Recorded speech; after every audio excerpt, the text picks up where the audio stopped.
All right. Hi, everyone. Long time no see. Long time no see. My name is Ralph, and I am your dungeon master this and every evening. I'm on Twitter at Cthulhu, Crittthulhu, and I'm dungeon mastering a little game, 5th edition Eberron live stream game, uh, titled originally tentatively, but now I think it's stuck. Just It Belongs in a Museum. Joined by this group, and I'm going to throw it over to Al to introduce himself and his character. Hello, this is Alan Big Al Nicholas from the deserts of West Texas, coming to you tonight to play Talian Till Devandi, your favorite gnome in Eberron. Michael? Hello, my name is Michael. I'm at the RPG Academy and all the Twitters, and I am playing a ghost who is a dwarf-sized warforged. And then below me, at least on my screen, is Andy and Jules. I'm playing Azure, the Dragonborn Storm Sorceress. And I am playing Gideon Blacklake, a Carnathi mercenary. Perfect. And this ragtag group of adventurers is hopefully tonight wrapping up some adventures in the city of Sharn.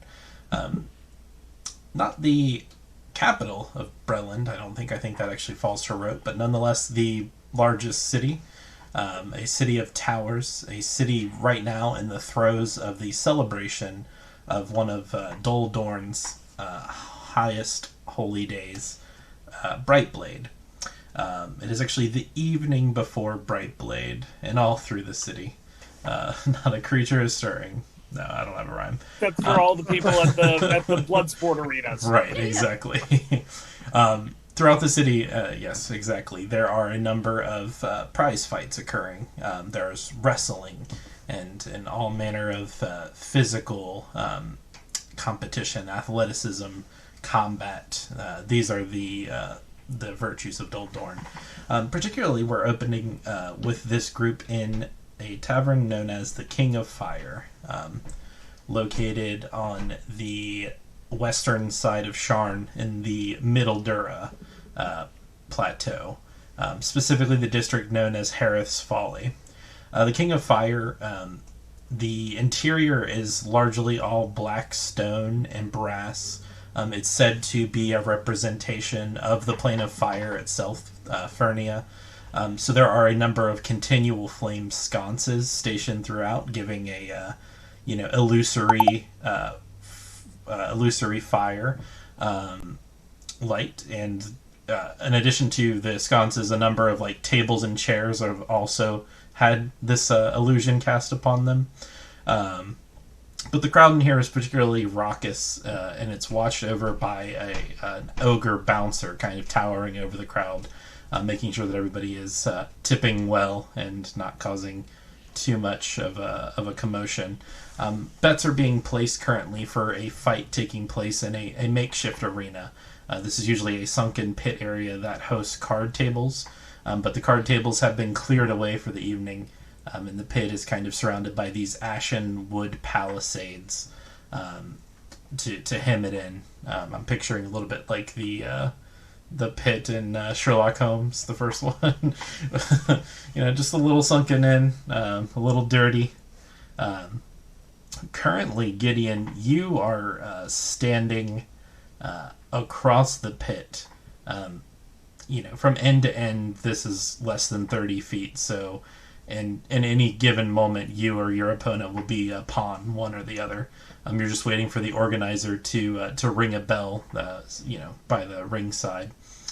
Your opponent is a Talenta Plains warrior, a halfling, wearing a loincloth and stitched together animal hide armor, with the skull of some lizard creature as a helmet.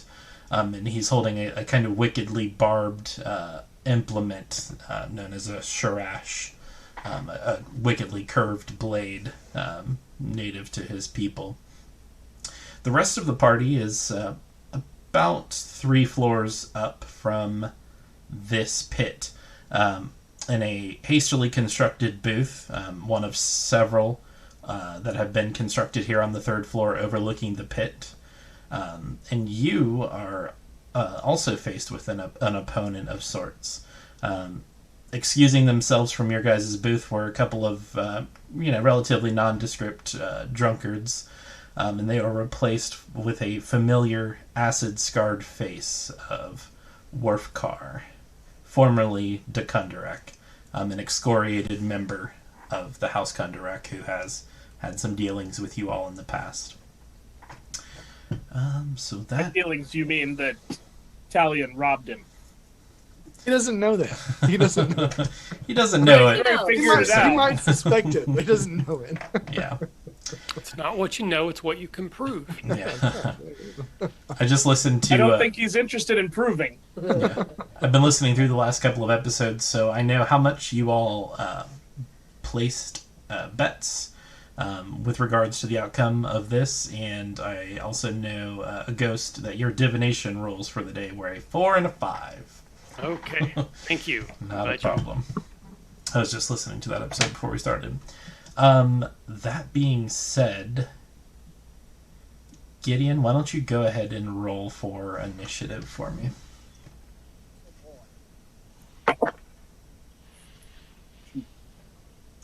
A 2. That's a great start. No, I fully expected that. Let him come to me. It's like you won, but you deferred to the second half. You kind of want them to go first anyways, just to see what they're bringing to the table. Rage-filled little halfling. I'm pretty sure I know what he's bringing to the table. The loincloth doesn't, hide much either. So much hair. Well, to that end, you are not surprised, perhaps. You plant your military boots in the ground, kind of grinding a little bit of the blood stains into the floor, and this Talenta Plains warrior lets out a call in a language you don't quite recognize. He lowers his head and begins spinning his blade as he advances in your direction. But let's cut to the let's cut to the conversation for just a moment. Worf, aka Worf the Dwarf. He kind of peers down. He sees the halfling closing in on your companion, and he just kind of looks the group of you over, giving you all a nod. I bet against your friend down there. Worfgar! So great to see you. Hold on one second, okay? I'm going to walk over to the edge. I'm going to lean out, and hopefully, I'm assuming that Gideon's within 60 feet, and I'm going to yell, "You can do it! Knock his head off!" So I'm going to cast a little bardic inspiration toward him. And then I'm going to go back. I'm sorry, I didn't mean to interrupt. Nice to see you. Perfect. All right. The halfling swings his blade around from behind his back, and you do see a certain amount of rage kind of filling his eyes. You feel like he's exposing himself to retribution. He's swinging recklessly. He's going to go ahead and make a reckless attack against you. Oh, my dice just flew there. Does a 24 hit your armor class? Sure does. Hold on. Consider that roll to be a 5, please. Man, so he takes 5s. Does a 9 hit your armor? No, 10 hit your armor class. No. No. But he missed now, didn't he? I'd like to use a riposte as a reaction. Perfect. Yeah, we see a faint bit of smoke, I guess, form around the eyes of a ghost. Worfcar kind of peers at you, not sure what's going on, and for that moment, a ghost, you see two outcomes. You see the Talenta blade striking into Gideon's flesh and harming him, and you see him riposting. And let's see the outcome of that riposte. By the way, I'm also wearing a chef's hat, and there's a stuffed duck in top. If he is on reckless attack, I get advantage to hit him back. Correct. All right. So, first roll is a 16. Second one is much higher, 23. That's a hit. Awesome. Oh, they're D8s. Nice. I'm picturing this as just, he whips around this blade. I just kind of catch it with the shield and hit him with the back spike of the hammer. That is 10 bludgeoning.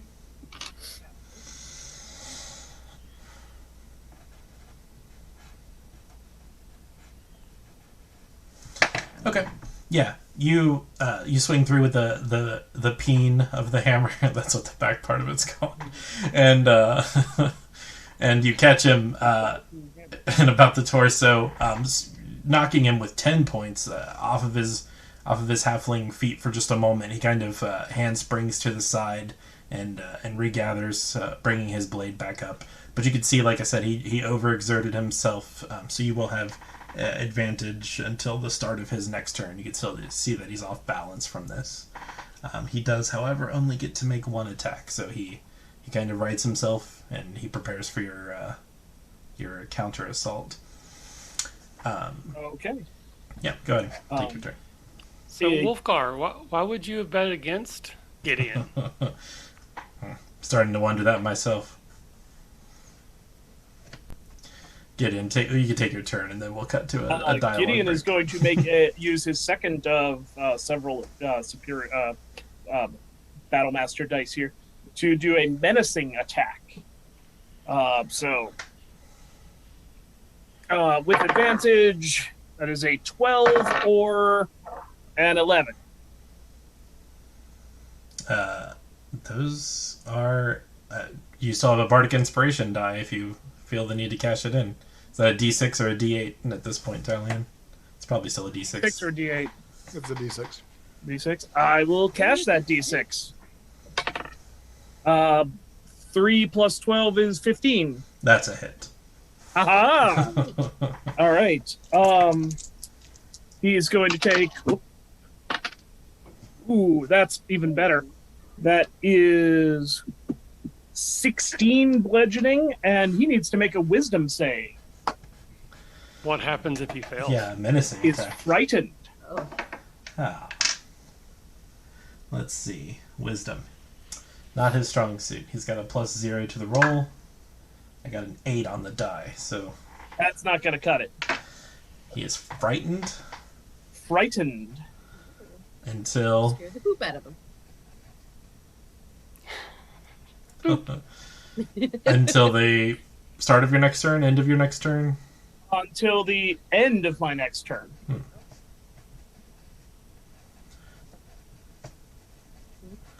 Just making sure what the Is- frightened condition is. Brutal. Yeah, so He has yes, he would have disadvantage on attack rolls against you. ability checks and attack rolls where, as long as I'm in line of sight, and he cannot willingly move closer. That reminds me, I have a bonus action. I'm going to shove him 5 feet away with my shield. All right. And he cannot move closer to me. Oh, because you have the shield master feat, so you can just shove. Yes, I do. Perfect. Yeah, do it.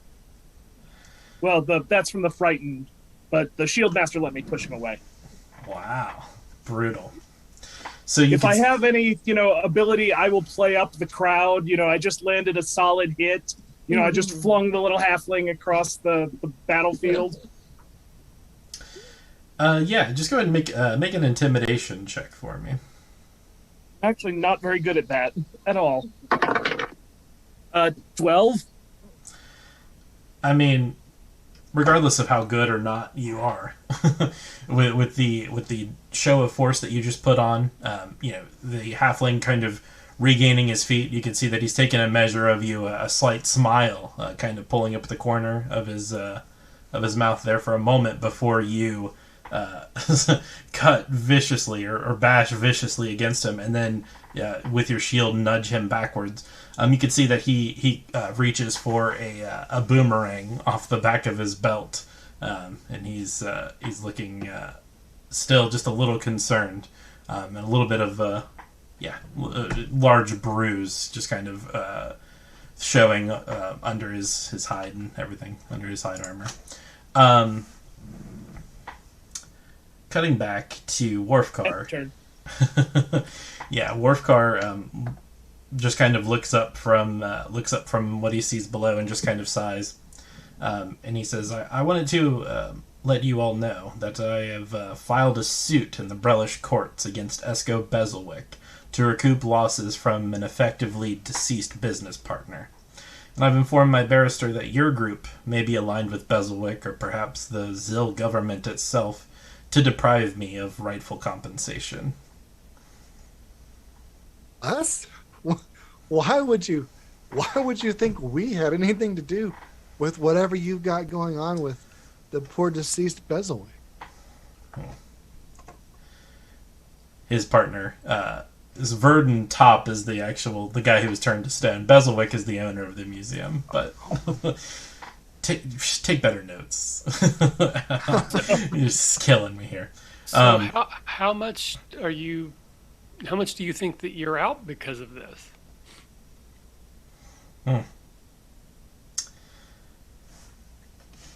You can see he kind of rolls his eyes.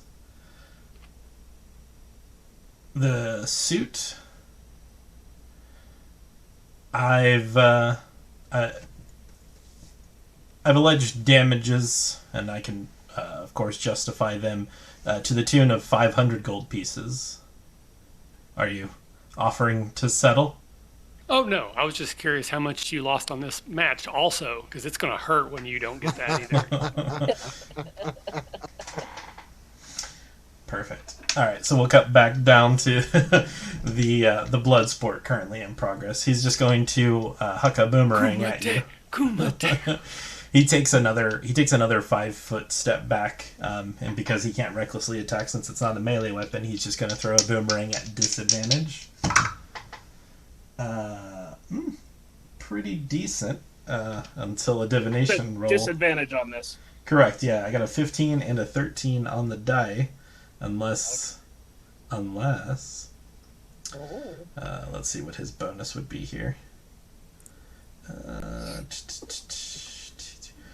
So 13 plus 3 is 16. Is a 16 a hit? No.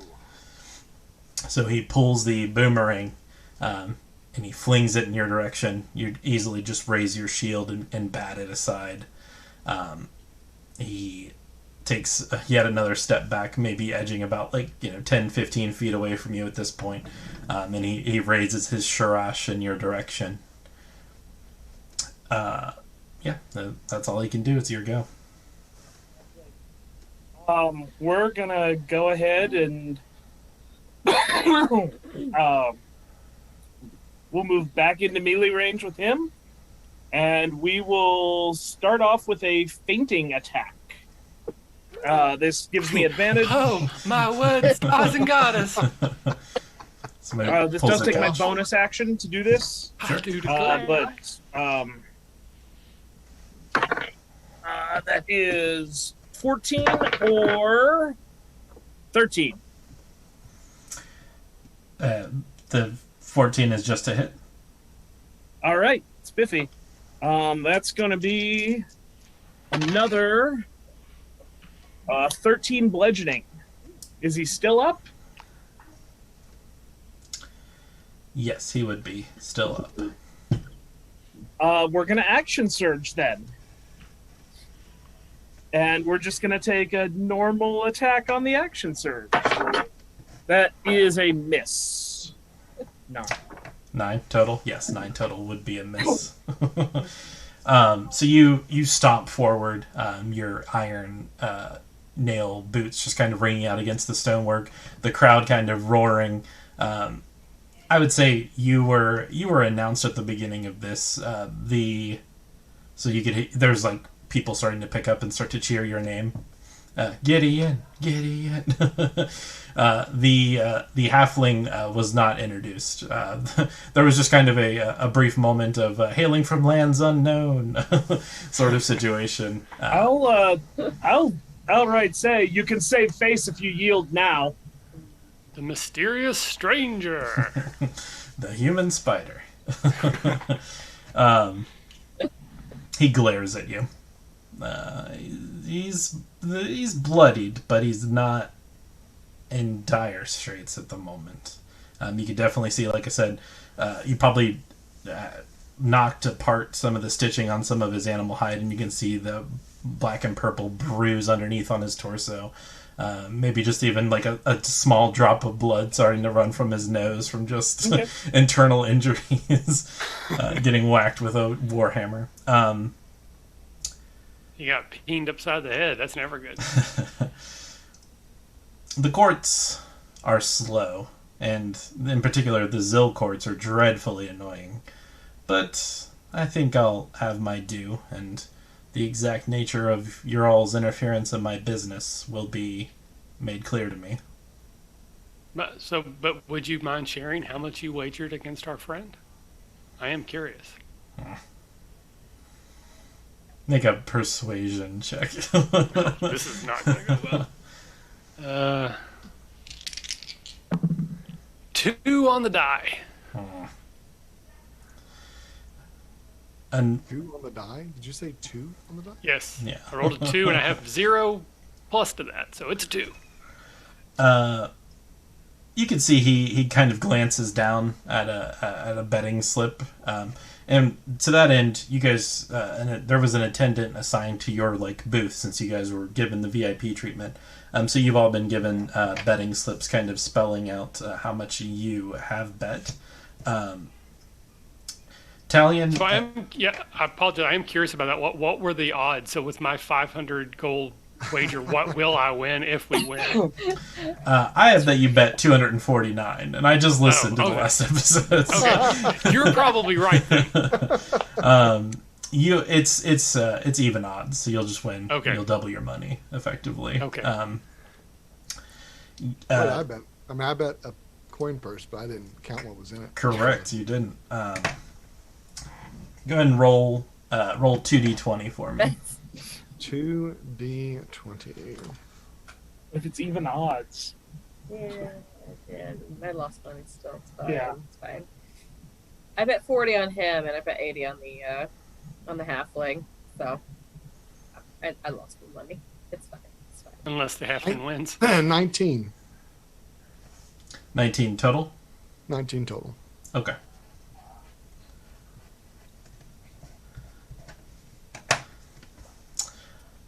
I guess this probably should have happened before the fight. But the attendant bustles back up, and Talian hands you your betting slip at this moment. Glancing at it, you can see that you wagered 34 gold pieces in that uncounted coin purse that you had tossed him. But the attendant also says, in the counting room, they think that you must have forgotten you had this in there. And he holds out to you a small silver token. It looks like it's carved into the shape of a flame from a campfire or bonfire. You can see a little carving of a flame and a little fuel source, pile of wood at the bottom. Oh, yes. I did forget about that. Thank you. So I didn't persuade Wolfgar to share, but can I look at his slip and maybe see what he bet if he's holding it where I can see it? Yeah, as he looks down to glance at it, go ahead and just make a perception check. Right. This is just as bad. I got a 6 minus 1, 5. There's a lot of chanting, and there's active fighting going on that you're also looking down at Gideon. I think you're a little too distracted to see, but he can see that you're leaning over him with your height or whatever, and he just holds it closer to his chest, and he says, "I didn't bet more than I can afford to lose." Talian's gonna kind of get as close as he can to Wolfgar, and obviously I'm too short to put a arm around him, but I'm gonna kind of gesture him for lean a little bit closer to me. Listen. I've got. Let's forget about this lawsuit. That's fine. That's it's nothing. Look, okay. Got a business opportunity for you. Okay. No BS. No BS. See me and a ghost here, and Gideon and Azure, right? We just formed a company. And we're bringing in tons of gold, dude. Tons of gold. Like in the last week, we brought in over 1,000 gold in a week. Okay, a week, right? Get you on the ground floor. Ground floor, 5%. All you have to do is donate 100 gold coins to the cause to buy the 5%. 5%. Okay, and this is mailbox money. You know about mailbox money, right? You don't have to do nothing. You just get the money in the mailbox. The mailbox money. What do you say? Huh? What do you say? All right, I'll come back for your deception check in a minute here. So now the question: to attack recklessly or to not attack recklessly? That is the question. No, I'm up on the wall. At this point, if I were not engaged in blood sport right now. And I'm trying to persuade him because I'm more than happy to give him 5% of whatever we take. Hmm. It's not a lie if you believe it. The halfling springs forward, a much more controlled thrust. You can see that he's leery about kind of remaining within your reach now that he's tasted the hammer a couple of times here, and he is going to just make one straight up attack roll with the Shirash here. Does a 19 hit your armor class? On the nose. Unless No. a ghost allows. If you knock him out this with one hit, I'll be upset. But I think he can take one hit, right? Come on, Gideon. I've seen you take worse than this. Yeah, probably. Halfling, it's Yeah, fine. he takes Gideon. You take 5 points of damage. Okay. 5 Alright, now you've done points made me mad. of slashing damage. Mostly, you can see that you can see sparks as the blade kind of glints off your new adamantine splint mail. But you could feel a little bit of a bruise developing from that strike, and he's like in close on your reach, basically trying to get like underfoot, and hopefully close that distance and neutralize your height advantage. Yep. Go ahead and take Not a your problem. turn. We're going to use a fainting attack again, and that consumes my bonus action. So advantage, which I need. 8 and 6 is 14. That's a hit. All right, and this will be. Oh, that is 10 bludgeoning.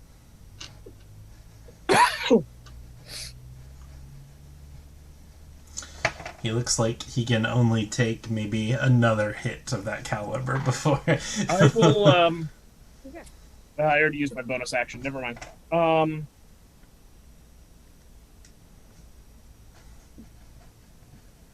Just kind of smile as I land that blow, knowing he's just about done. Yeah.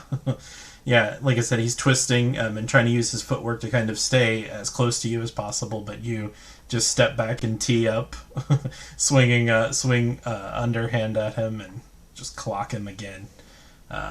He is very injured. The crowd is kind of continuing to shout. You could see some people are throwing up their hands, and some people are already ripping up their betting slips and things like that. But nonetheless, let's come back to a deception check from Talian here. I'm telling you, it's a persuasion. I was trying to persuade him. Well, what is this business? Is this just the fact that you're an adventurer? You're just going to cut him in on all your adventure team? Absolutely. Interesting. 5%. Interesting. I mean, plus Gideon could just tell me no later, but Gideon will probably tell him no later. All right. Snorting Sparks over here, just laughing at this attempt to fleece him. Well, give me that persuasion check. I believe you can't roll lower than a 9. That's right. It's a can't fail business. You just need to bring in 5 people below you, and then those 5 people bring in 5 people. You convinced me to go with the deception check. That was a 21. Wow. 21 points of deception.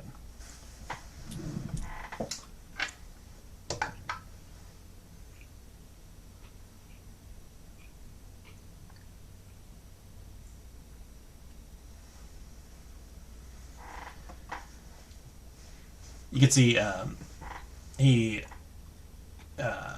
kind of furrows his brow, his left eye, as like the acid scars on his face. You can see that like his left eye is kind of like milky white and ruined, probably from this same incident. But he nonetheless kind of squints at you and says, "What business? I haven't heard of any new business ventures in the city. None worth investing in. What are you all up to?" This is all right. Like I told you, ground floor up. Okay? This is Devandi Enterprises. Okay, this is new business. This is you wouldn't have even heard of it.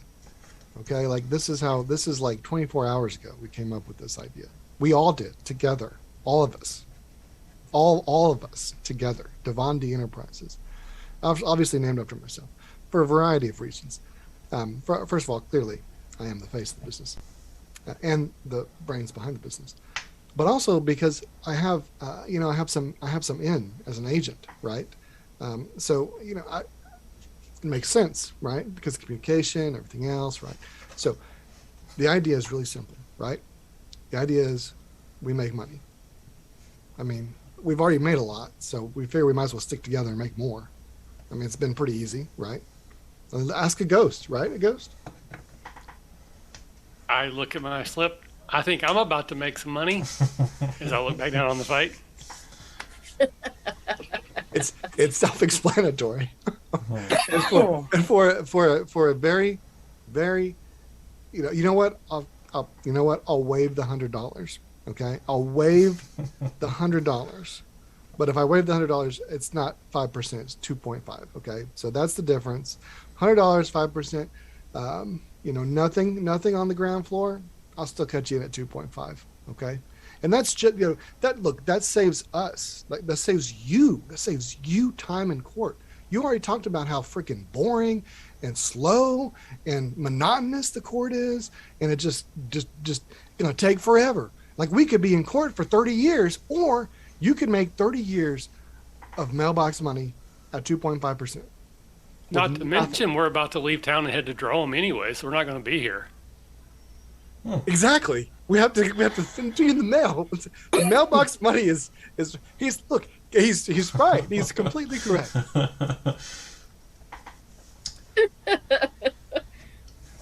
Devandi Enterprises. You can see the Droaam thing seems to catch his attention. Like he looks up at a ghost as if you've just said like we're going to the moon. Like Droaam isn't a place that people typically just go. So that's interesting.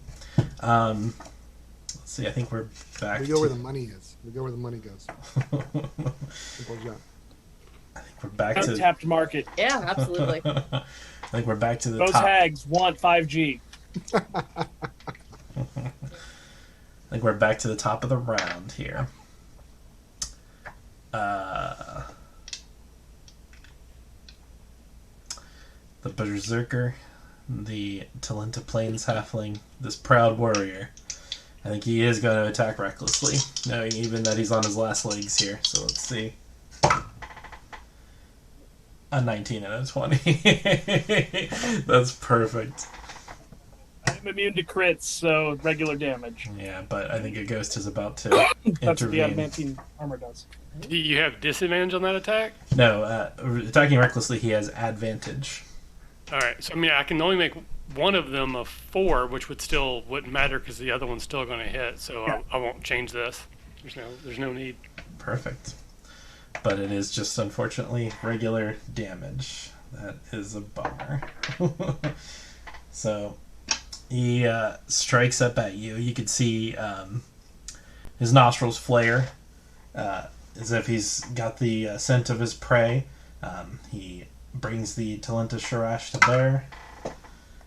This time he does 9 points of damage to you. You can see he expected the armor to give a bit more. He came at it from an angle on regular splint mail where it's not so reinforced, and you are still cut, but you are not cut as deeply as the adamantine kind of turns it aside, and he begins swearing in a short, emphatic bursts. Alrighty. And you would have advantage on your attack rolls since he was reckless. Awesome. We're going to start with a bonus action of Second Wind. That gives me 12 hit points back out of the 14 I've taken. So he didn't hurt me so much as he just kind of made me mad. And we're going to follow that up with a menacing attack. Since I already have advantage. That is either 19 or 13, so 19. That's a hit. And that is, oh man, ghetto crit. That is 20. Get dirty 20. I think he just means he rolled max damage. I rolled Which is the one thing that I was banking. He had 18 left, so he was going to take one more hit and then yield. But it is a KO.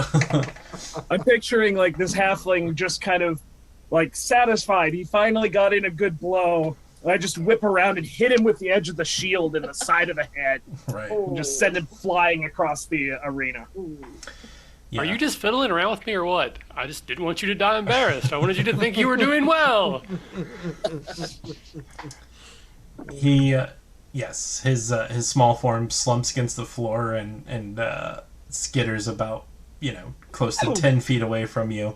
His sharash flies out of his hands and embeds into the makeshift walls of the pit, and you can see there's kind of a clatter in the crowd as a lot of them whoa, fall backwards, scrambling away from the blade flying towards the stands. But cheers go out. Some beat the hammer on the shield a little bit, victory. a number of betting slips are thrown into the air, and Worfgar just kind of, you guys have all been kind of standing at the edge of the booth. He just throws his over the edge as well to join this what's the word I'm looking for? Like a ticker tape parade of disappointment.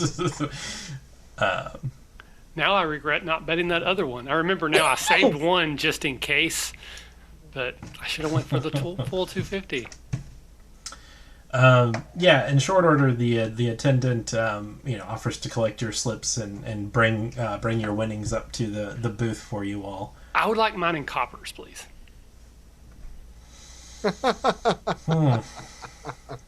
I want just a big giant bag of money. I'll see what can be arranged. Yeah, 500 copper is, or no, that would be more than that, wouldn't it? 1,000 copper. Yeah. Well, it'd be 498 gold worth of copper. That's 100. It's 100 copper per. Yeah, it's 498,000. Yeah. So 4,980 copper. No, 48,900. 49,800. Interesting. So maybe some silver. Maybe some silver mix in, just so I have some spending money. Scrooge McDuck it. Just get a big old vat and fill it with the copper coins and you swim around in it. It's fine. Yeah. A ghost is going to be dragging a kiddie pool of coins home. So it's fine if they don't listen to me, but I just think it would be funny to have a giant Small change will be arranged as best as possible. Okay. Gideon, you're beating on your shield. You can see the crowd kind of looking on. You can already see that there's a couple of individuals near like the hinged portion of this palisade, like the gate basically to exit. They're already holding out flagons with the handle out for you to exit and snag one. But those of you in If the halfling is out cold, like, I'll help drag him out. Like, yeah, I'll be the better sportsman here. He was kind of a dick earlier. correct. Yeah, so you start to kind of drag him in that direction, and an acolyte of Doldorn is on hand to kind of cast Spare the Dying and stabilize the halfling. So they rush in to meet you as that gate swings open, and you're welcomed by those who you've won money, and there are still a few people giving you a stink eye, and you could hear very few boos kind of through the crowd as well. The halfling does wake up. I'll kind of, grab him a mug of whatever the standard is being, tossed around, whatever the presumable, beer girls are bringing around. Grab him a mug, clap on the shoulder, armor next time, and walk away. Takes a big swig of it and then pours the rest over his head, just to cool down. Basically, steam just pours off from all of his anger at that moment. But those of you up in the booth with Worfcar, you can see. He thinks that his business here is largely concluded. He just kind of looks to you, Talian, and he says, "I don't know what brought you all from Corenberg to Sharn, or what's taking you from Sharn to Droaam, but perhaps your venture does make some money. If it brings me 600 gold before the month's end, I'll drop the suit, and if it doesn't, I'll drag this thing on for as long as it takes to figure out what assets Verdun had before he was indisposed." Well, that's fine. 500? We had nothing to do with any of it, but that's fine. Let me help you out. All right. So I'd like to try and pick his pocket on that. I think he's on red alert for this.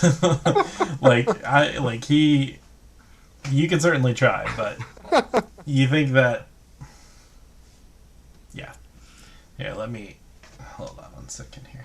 Oh, maybe I shouldn't try. No, you could certainly try. Do it up. Yeah, Let I me gotta see try. here. I gotta try. I gotta play Talian the way he was made. He's got to give it a shot. 19. That's not gonna be enough.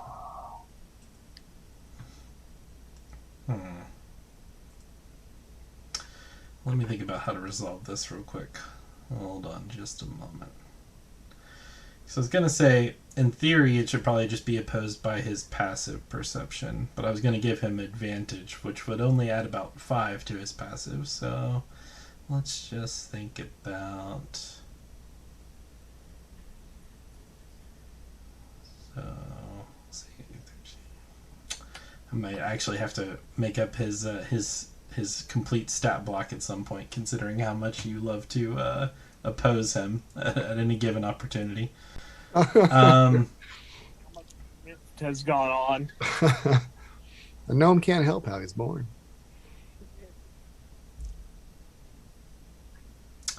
So that's 13 plus 5. Yeah, I would say at best, even giving him advantage in this, I would say 18 would have been the difficulty. So you got a 19. Sure did.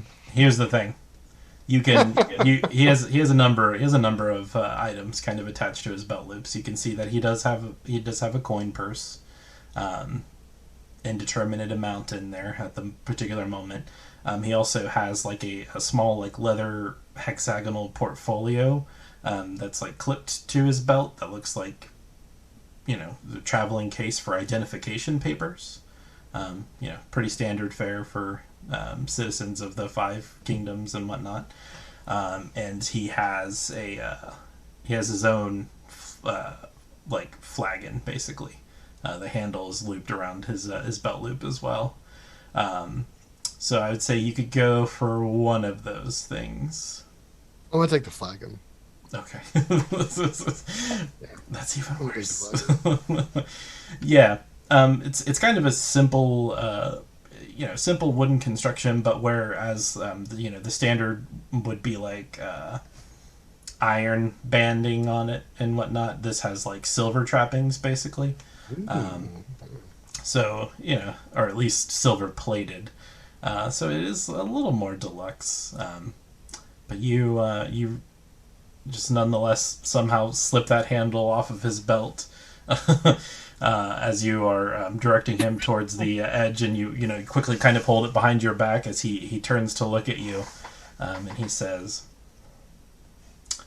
I keep a actually no, I guess he would say, if you need to inquire for me to perhaps give me a share of profits or broker any sort of deal, he basically tells you, ask for me in the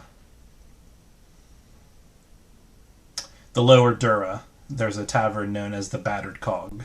They know how to reach me. They keep my correspondence. Battered Cog.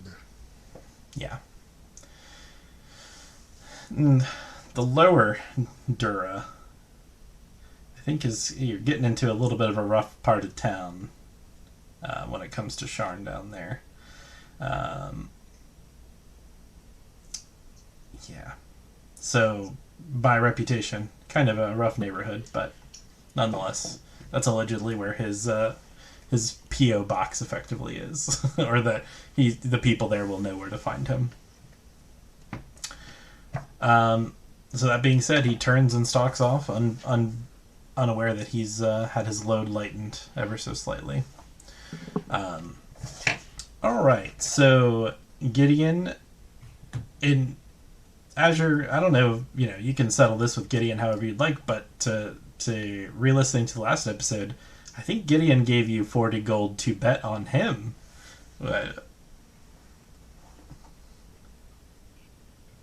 I can't. It didn't. It's not picking you up. Oh no! Did your mics? 40 gold on him. So winnings are collected. Gideon, if you did bet 40 on yourself, you would get 80. A ghost 249 doubled is what? Just under 498. 498. Talian, you win 68 gold, and you have that little silver token. Well, you have that little silver token. Just kind of looking at it, it looks like it was. I mean, everything looks like it's hand carved, I suppose, in this realm, but it looks like it's probably worth a handful of gold in and of itself. And yeah, the night unfolds with raucous partying. If you stay here in the King of Fire, Gideon, you are handed many a free drink, and you can also kind of redistribute those amongst your posse if you choose to do so. I indeed do. You could see kind of quickly hobbling over after the battle, kind of moving through the crowd as best he can, is the Balnor Consden, the history professor from Morgrave University, who told you to, who gave you this inn basically, and he's congratulating you on a battle well fought. He said, he also points out that the armor seems to hold up well, and he'll pass that note on to the artificers and the mage-rights that worked on it. Little halfling would have got me under the shoulder there, had not been for the reinforcement. It paid off. Good investment. Well, I'm sure that it will see its fair share of thrusts and slashes in the near future. But you fought well. It works until it's dinged up. So the rest of the night kind of unfolds relatively uneventfully. You are the last bout of the evening, so you can see that they're kind of starting to deconstruct and move the pit away. It seems like, the standard fare for this place is card games, so it'll probably be, after Brightblade, it'll be back to business as usual. You all return to the Gold Dragon for an evening's rest. And the next day is, of course, Brightblade, Nim the 12th, the holy day of Dorn. Throughout the city... go ahead. Before we get to that, I wanted to have a quick scene with Gideon at the end that night. Sure. And it doesn't matter if the other people are around, but just when we kind of have a moment to talk. So Gideon, I know we've talked about this before, but I actually had a dream about you last night. And I've never dreamt before. So I think it's a dream, but it was really weird. Because the fight you had is what I dreamt, and it happened exactly the way I dreamt it. You have exhibited all manner of arcane abilities.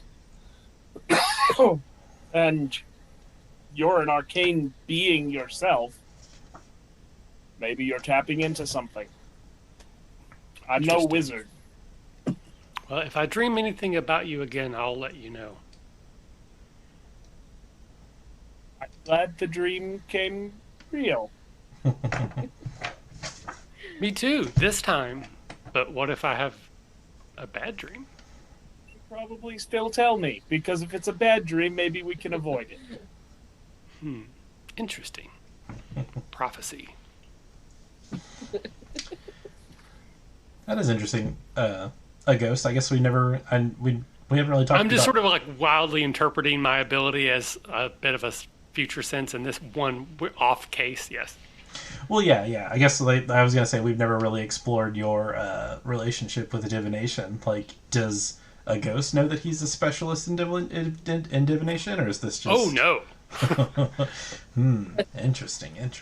Okay, good to know. So, this is potentially the last day of leisure and peace that you all will know for some time. You're soon to be on the road. You're soon to be in a country without these comforts. So the day of Brightblade, there are various Skyblade matches. Pegasi and Griffin-mounted combatants dot the skies and compromise air traffic moving between the city's districts, parkour foot races across bridges and throughout the streets, food and ale cart vendors bustling about, arm wrestling and weightlifting competitions spilling in and out of taverns. And you hear that in the Cornerstone Arena, where you all were just a day or two ago, the Crimson Claws are playing the championship Crash Jack game against the Longest Teeth. You can pass this day taking in any of those sporting events and enjoying yourselves, knowing that tomorrow you probably will depart. You can also make any other preparations as far as if you have any supplies to purchase for this upcoming trip. A letter is left at the front desk of the Gold Dragon, addressed to Gideon and co.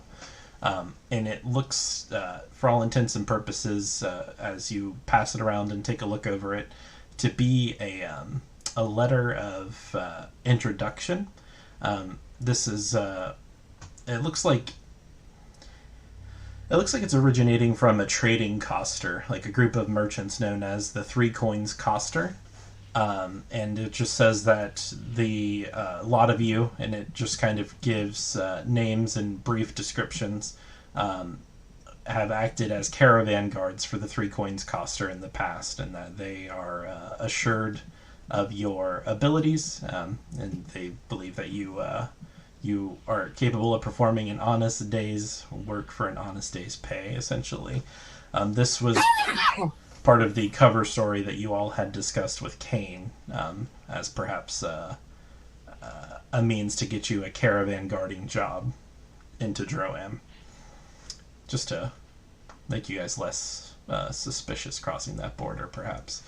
So you're able to take that letter of recommendation and tuck it away. But are there any other preparations that you all are planning to traveling make? papers as well with this, correct? So you don't need...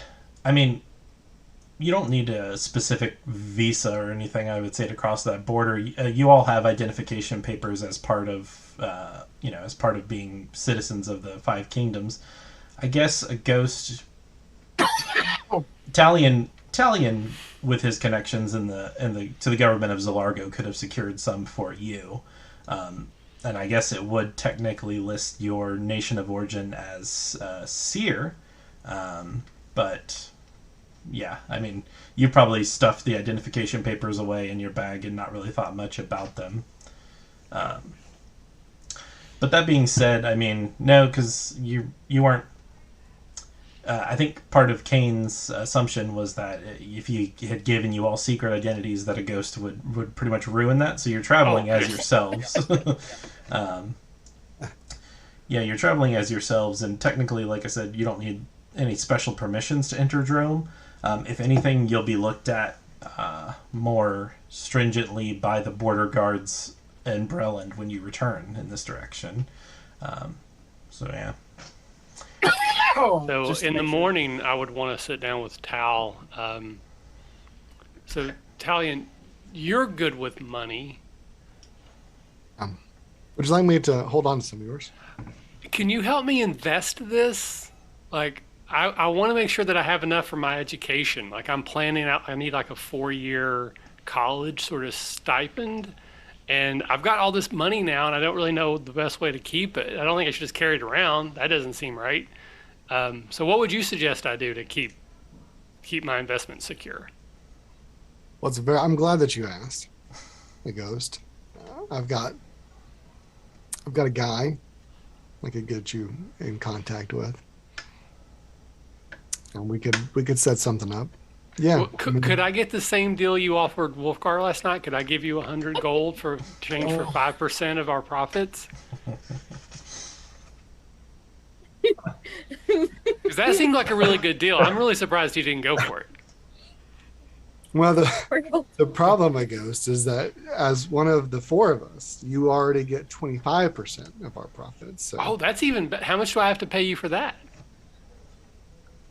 this is the best part. You don't have to pay me anything. Wow. Yeah. This money thing's easy. But the money that you have, you're right though. We've got a lot, and it may be worthwhile if you want to continue your educational pursuits here. It'd be worthwhile for us to find a bank, go in, talk to them, see if we can get you some CDs, get you a good savings account, see if we can get a good rate on that. Maybe get some mailbox money for yourself. You know what I'm saying? I should get a mailbox. Yes, you should. A P.O. box. Yeah. Because you're not in one place all the time. See, that's why I came to you. You're smart. Thank you. But listen, let's table that. That means let's hold on to it for a little bit. Okay. Let's but we're gonna come back to it. Let's go do this job that we've already agreed to, and then we'll come back to it. Okay. But I've got a great idea. No, I don't.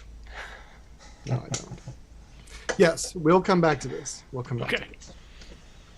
And, Talian's going to go over to Gideon at this point and say, Gideon, could I possibly borrow that letter of introduction? Just briefly. Skeptical eyebrow raise. I promise you, nothing bad will happen. I'll be back. I would like to borrow it for approximately 30 to 45 minutes, and I will be right back with it. you're not? That's a very good question. A ghost will come with me. Are we going to go get me a mailbox? This does not We're working induce on any sense of security in me. Azure will come with me as well. This All does freak out. not incur any sense of security in me. Okay, all right. How about instead of letting me borrow it, how about you come with me with it? And I'm going to introduce you to a couple of gnomes that I know. Okay. Fair. But I want to be However- back in time to get my bath. Oh, absolutely. And I can need stay. to pick up socks. Oh, for on sure. the way 30. back. Oh, absolutely. 30 to 45 minutes max. Have I ever Just told you max. about my brothers and sisters? The last time I'm going to get to take a bath in a long while. Enjoy Yeah. it. So you lead the party over to Wheelwright Lane to the Cascal Print Works. You've spent, I wouldn't say the majority, but you've spent some time over the past few days. As a recap, you guys arrived on the Spire Express on Nim the 7th, and it is now Nim the 12th. So you guys have been in the city for 5 or 6 days, essentially. And you've had time to all pursue your personal projects. A Ghost, you've completed basically 1 credit hour of a cultural appreciation course. And you've probably been in the library at Moorgrave, and you've also been dealing with the fraternity that you're pledging and everything along those lines. In Talian, I assume that you've been spending some time away from the group with your sisters, getting to know them and catching up and things. So those of you that have not been here before, it is just kind of a small 2-story building kind of wedged between let's see here. Just kind of wedged between some of the buildings in the Everbright and Smoky Towers district. And you are ushered inside, and you can see all manner of blank books, invitations, scribing services, greeting cards, signs, banners, everything made to order. Or, I guess some of the things there are just available for general sale. But you can see Kalina is minding the front. Her stark raven black hair standing in contrast to Talian's silver and the typical kind of silver white of his family that you all have come to know. But she looks up at the lot of you kind of quizzically and sees her brother in your company. Kalina, hey, we're about to leave town, as you know, because we've been talking. But I wanted to introduce you to my companions before we left, and I want to ask a favor of you. But first, I'd like to go ahead and introduce you to everybody. So this is a ghost. I'm a ghost. Just roll with it, okay? This is Gideon. Pleasure. He's really the guy in charge. He thinks he is. Don't worry about it. That makes sense. And this is Azure. And we are Devandi Enterprises. Did I get them to make me some business cards? Isn't that what I did? Yeah, so I think that's part of it too. Cassia is kind of peering out of the back, and you're able to make introductions to her as well. But Kalina does reach under the counter and pull out a small box and slides it in your direction.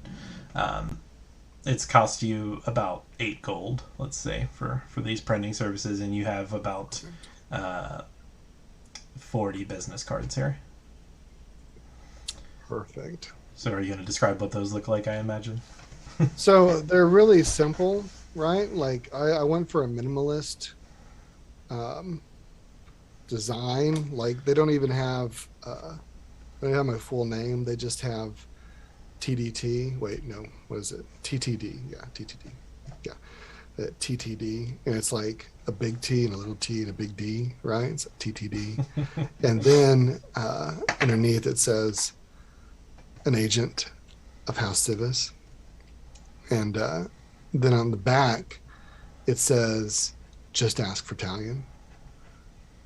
with the idea that you just go to any, and you ask for Talian and you can get it, right? So really simple, really simple. It's an egg white.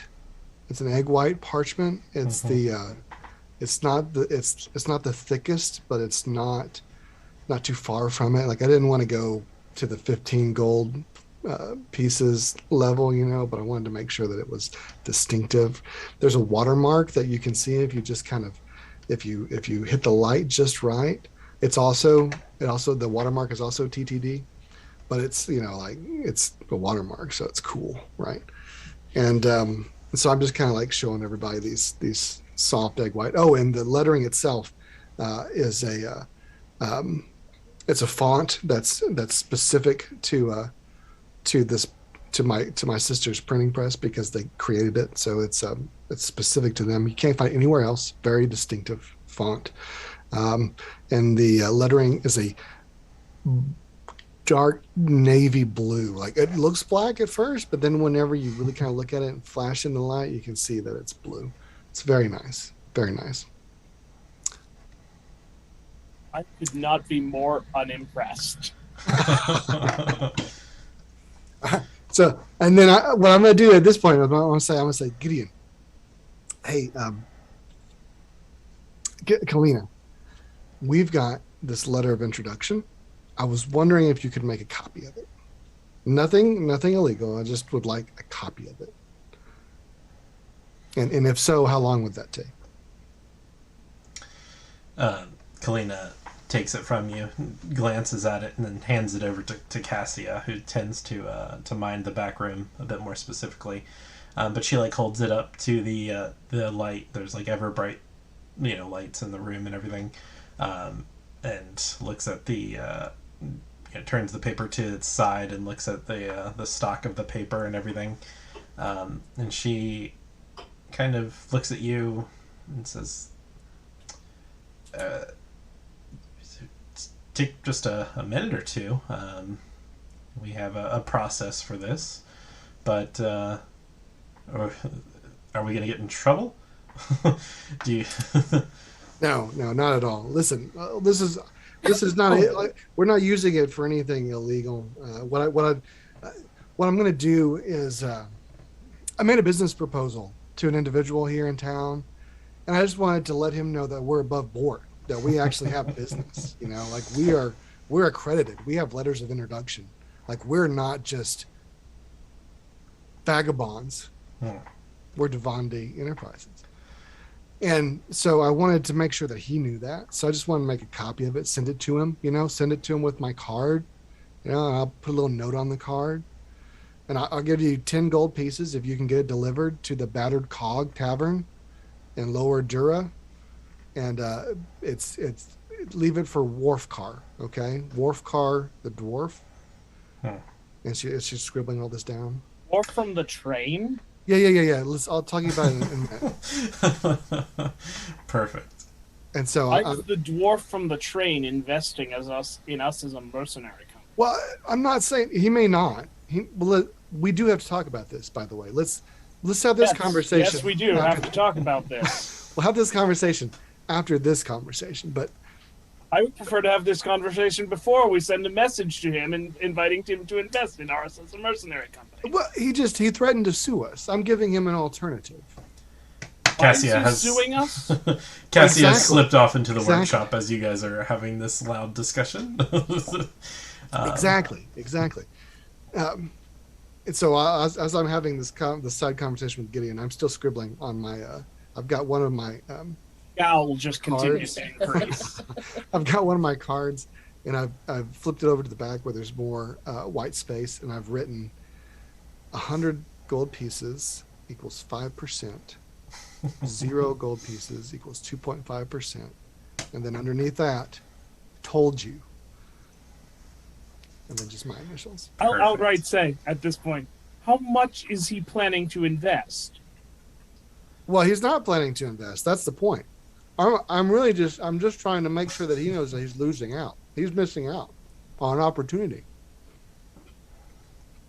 You're sending him into an invitation to something that you don't want him to accept.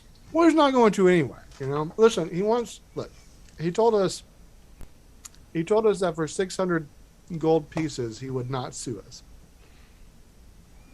So I'm telling him that for 100 gold pieces, he could get a portion of our, you know, our profits as Devon D Enterprises. Part of our stake is real estate, if you'll recall. Profits. The real estate's off the table. Plus, there's nothing in writing anyway. This is really just You're inviting yourself to be sued once more. You have to catch me first. If he does invest. Then we already have 100 more gold pieces.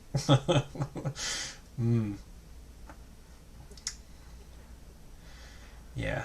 There's some gnomes that got in trouble for this a few years ago. All right. But also, like, let's think about this, right? Worfcar actually had information for us. Like, it was shitty information, so I stole from him. Destroy that copy. So he had information for us, so he may be useful down the road. So if he invests, which he's not going to, but if he invests, we have another ace in our up our sleeve here in Sharn. We have another person who we owe money up our sleeve if he decides to invest. But we already do, according to him. I'm just telling you. That's what. Either we will owe him 600, or we'll owe him significantly more, and potentially part of our stake in, whatever land we're granted. All right. First of all, I happen to know an attorney, and he has told me that a verbal arrangement, like what we're talking about, cannot encompass actual land. It's only like the 5% would only be the profits. And you know what? I also know an accountant, and I guarantee you that we can hide all those profits. We can hide them all. Look at your new stuff that saved your life. Your new plate armor that saved your life yesterday. That's a write-off. That's a write-off. We're in the red right now. He gives us 100 gold pieces. He gets 5% of our debt. Huh? I jingle the very heavy coin purse like at my belt. I'm like, I don't have any debtors. I do. You see? It's a we. There's no I in this. This is a team effort. This is Devon D Enterprises. Ground floor up. This is a scam. Pyramid scheme. So Kalina did take the notes, and she says, she nods that a courier service can be arranged. When Cassia comes back, she puts these two pieces of parchment on the table, and you cannot tell one from another. Both have the embossed mark of the 3 coins coster, and each of those 3 coins is colored gold, silver, and copper, basically. The ink, everything looks like a complete match. As a matter of fact, when she lays them down, she gestures with her dragon marked hand to the one on the left, and she says, "This one is the real one, and this one is the original, and this one is the wait, hold on. No, this one is the original, and this one is the copy." I will take both. Is it a opposed dexterity check to see who gets their hand on the? No. I will never fight Gideon again. Again. It's my honor now. It's my honor's at stake, so I'll never steal from him again. Now, What I can do with short people. If he happens to like place it down where I can grab it later, then I might grab it later. That's on him for misplacing it, but I'm just gonna look at him and be like, really, you're not gonna let me send this to Worfcar? You like Worfcar? He was your friend. No, I did not. He was rather rude, in fact, and invasive. He came into our quarters, if you recall. I know somebody. And you stole from him. And unless I'm wrong, he was rather angry. Listen, I didn't. I'm looking at Cassie and Kalina. I didn't steal from anybody. They can't prove anything. I'm an innocent gnome. And he can't prove anything either. Cassia retreats again into the workshop. And Kalina's just setting aside all the notes she's taken so far. Always been like this? Yeah. Yeah, unfortunately, you seem to have the same disposition as our father, which I can't imagine is going to put you on good terms with him for long, but... Just go with it. Wait, you have a Sister, father? you do me an injustice. You do me an injustice, sister. Listen, we do have to get going, but thank you for everything you've done. And I grabbed the rest of the cards. And since I've lost my ability to send this to what's his name, go ahead and grab the scribbled on one that I have as well. And I'm going to give them 30 gold pieces for everything that they've done. And I'm going to say, you guys are doing great work here, and I'm very proud of both of you. And now I'm going to go argue with these guys because they don't know what kind of mess they're getting into by not listening to me. Like, you know, I'm the smart one. Dad said it all the time. Cassia, apparently hearing the majority of this, just kind of calls up from the back, like, pleasure to meet you all. Have a good day. But as you all are... Father wasn't calling him a smart ass, was he? He left out the smart part for the most. But Kalina kind of grabs your attention before you leave, Talian, and she goes, what do you have business dealings with someone in the lower Dura for?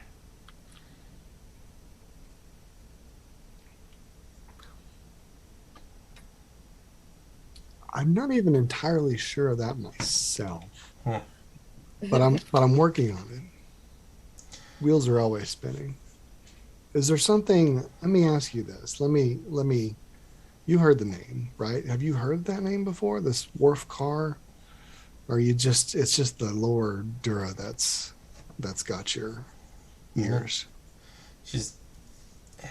I've never heard of this dwarf, but I hope you're being careful. I'm always careful. Hey, if you do hear something, you know how to get a hold of me. Love you, sis. Love you too, sis. Just ask for Talian. Can't believe she put that on there. We had a good laugh about it for a while. But yeah, Cassia calls out, yeah, look us up next time you're in town. We'll still be here. All right. Any other preparations you all want to make? I mean, it is Brightblade. Most of the shops are still open. You could tell that it was going to be a pretty slow day for the print works, but they seem to be working on other projects and things. You can Tasty meal, long hot bath, a couple extra pairs of socks. All easily procurable. I think I want a monocle. Slightly harder to procure. But you could get a pair of glasses and break them with your with your composite hands. Okay. No, you could. It's like You would find a jeweler that's perhaps open on this day, and in Tavik's Landing who would have a simple kind of glass monocle. So you all can procure any of those kind of mundane items that you'd like. And we'll be wrapping up here shortly, just to let you all know. But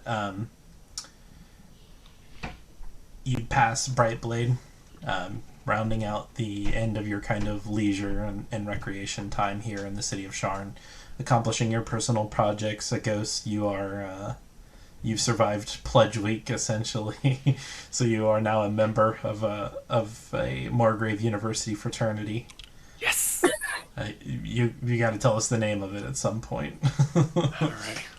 I was trying to think, like, they probably use Draconic letters instead of Greek letters, so it's complicated.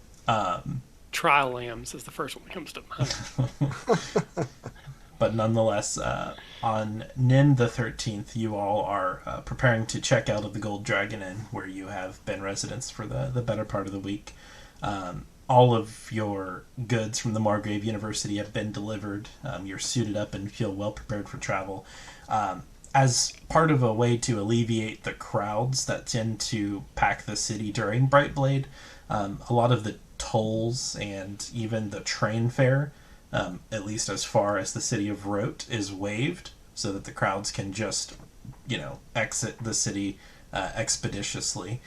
So you can travel by road or by rail for free, essentially, as long as you're leaving the city at this point.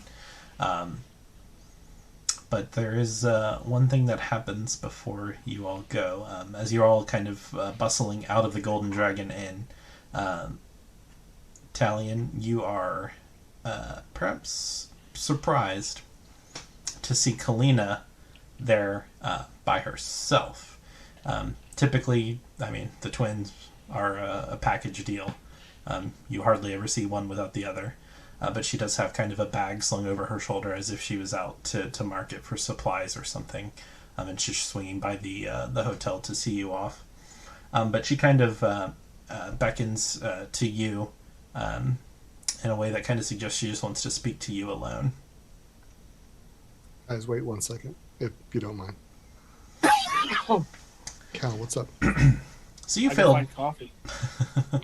You failed a few insight checks in your Yeah, days dealing with them.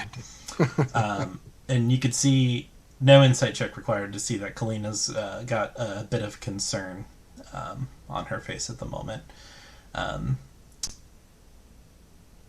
She kind of conspiratorially, in a low gnomish whisper, speaking in gnomish probably, she says, Cassia's been doing most of the talking these last few days because I don't want to lie to you.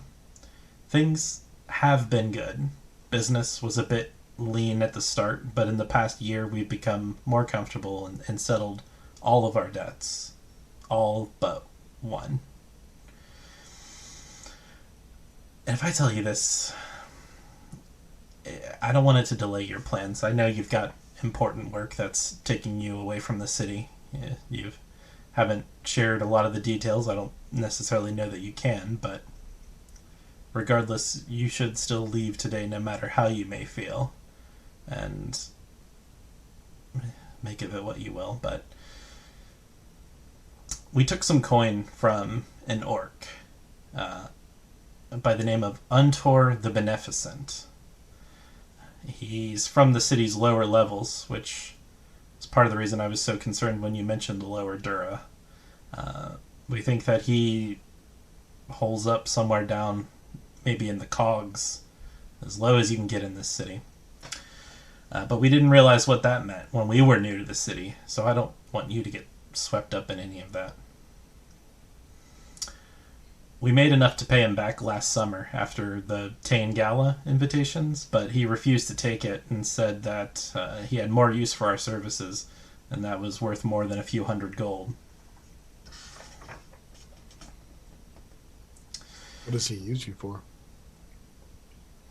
He represents an organization known as the Dask, and they keep crawling out of the gutter to ask us to forge identification papers, Kundaraki banknotes, and the like.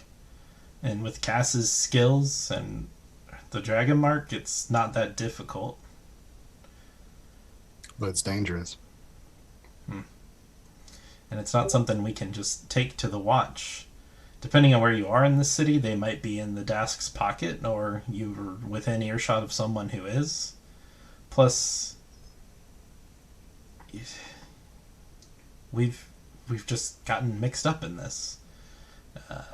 We're scared of what could happen. We could be excoriated, jailed.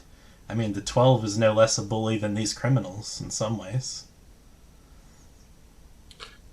And Talian's gonna kind of put an arm around her shoulder and turn her away so that nobody can see them, either one of their faces while he's talking. And he's gonna say,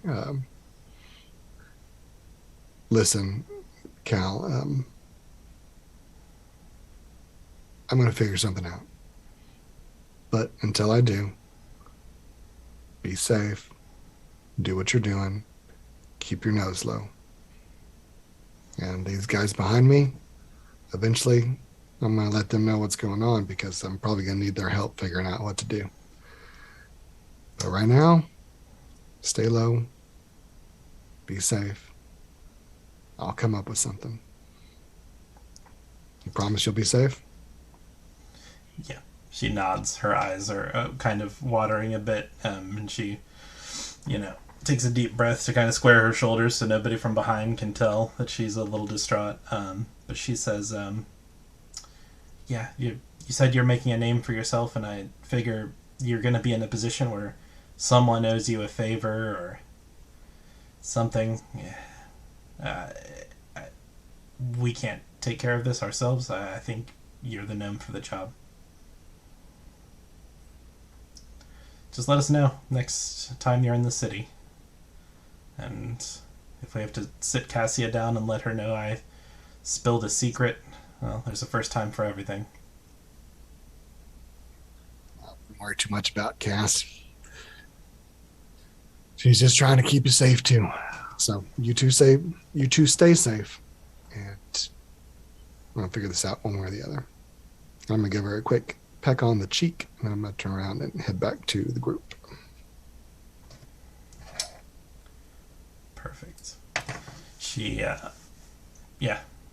throws a quick embrace in your direction, and then she turns and skitters off before the rest of the group gets a good look at her.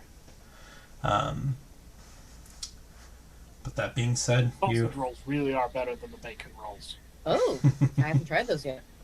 Yeah, there's a breakfast cart. Do I look more dignified like this? Yes. You even see through that. Yeah, there's no glass. It's just the piece. Yeah. And I don't have a face, so every time I let go, it just falls because I can't actually hold it there. Will you join the throngs of crowds that are making their egress from the city, and you find your way to Terminus, where the guardians of the gate are, they're not concerned with checking papers of individuals who are leaving the city. The train is usually the fastest egress from the city, and you guys are packed in pretty heavily. It's like, yeah, as if you're going to a St. Patrick's Day celebration in Chicago or something. It's a busy train. But you all are packed aboard a train. Like I said, the fare is waived as long as you're departing in Rote, which is the next stop. Just a several hours ride. And as the train begins to kind of pull out of Terminus, you are trundling along the thrum of the conductor's stones and the kind of quick arcing lightning as you are headed out towards First Tower, the kind of gateway to Sharn. I think we'll leave it there. Pick up with the adventures on the road to Droaam in our next session. Perfect. On the road to Droaam. Or Droaam, depending on your pronunciation. Well, in case anybody ever stumbles across these recordings, I hope you're well, listener. My name is Ralph, and I am at Cthulhu on Twitter, CRITTHULHU. This has been It Belongs in a Museum, a 5e Eberron D&D live stream game. We'll throw it to Al to say goodbye to the folks. Alan, Big Al Nicholas, Big Al the Lawyer on Twitter, playing Talian till Duvandy. Till the next time we meet again. To you, Michael. Hello and goodbye. My name is Michael. You can find me at the RPG Academy. And on to Andy and Jules.